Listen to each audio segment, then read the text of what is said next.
नीलम की शादी का दूसरा साल ही चल रहा था जब उसे पता चला कि वो माँ बनने वाली है। उसने ये बात अपने परिवार और ससुराल वालों को बताई। सब खुश थे। उनको नीलम और नीरव के रिश्ते को जोड़ने के लिए एक नई वजह मिल गई थी, क्योंकि नीरव और नीलम का रिश्ता टूटने के कगार पर था। वजह थी नीरव का किसी दूसरी लड़की के साथ संबंध। ये बात थोड़े दिनों पहले ही सबको पता चली थी। जब ये बात पता चली तो किसी को भी इस बात पर भरोसा नहीं हुआ। सबको बहुत बुरा लगा। नीलम तो पूरी तरह टूट गई थी। नीलम माँ बनने वाली है, ये बात जब नीरव को पता चली तो उसने कोई खास प्रतिक्रिया नहीं दी। सब परिवार वालों ने मिलकर दोनों को समझाया और नीरव से अपनी की गई गलतियों की माफी भी मंगवाई और अपने बच्चे के खातिर नीलम ने भी उसे माफ कर दिया। धीरे धीरे समय गुजरता रहा। नीरव और नीलम अब साथ में रहते थे। नीरव भी नीलम का ख्याल रखता था, लेकिन अब उनके रिश्ते में पहले जैसा विश्वास और प्यार नहीं रहा था। कभी कभी उनके बीच झगड़े भी हो जाते थे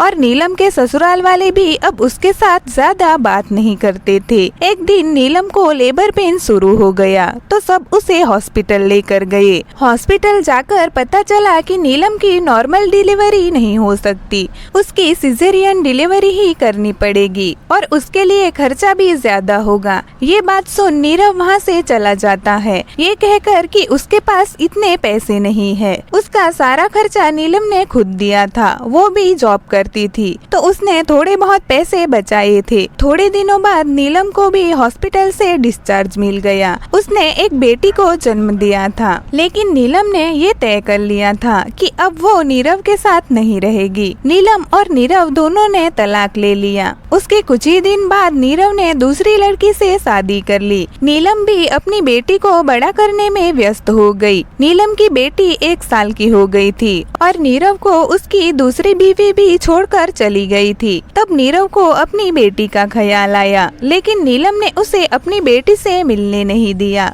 नीरव ने अपनी गलती की माफी भी मांगी, फिर भी नीलम ने अपना फैसला नहीं बदला। वो नहीं चाहती थी कि उसकी बेटी को उसके पिता की आदत लगे और वो अब नीरव पर भरोसा करने की गलती नहीं करना चाहती थी। नीलम ने अपनी बेटी को अकेले ही बड़ा किया और अपने परिवार की सभी जिम्मेदारियां भी निभाई। उसने जीवन में बहुत ही संघर्षों का सामना किया, लेकिन अंततः वो अपने जीवन में अपनी बेटी के साथ बहुत खुश है।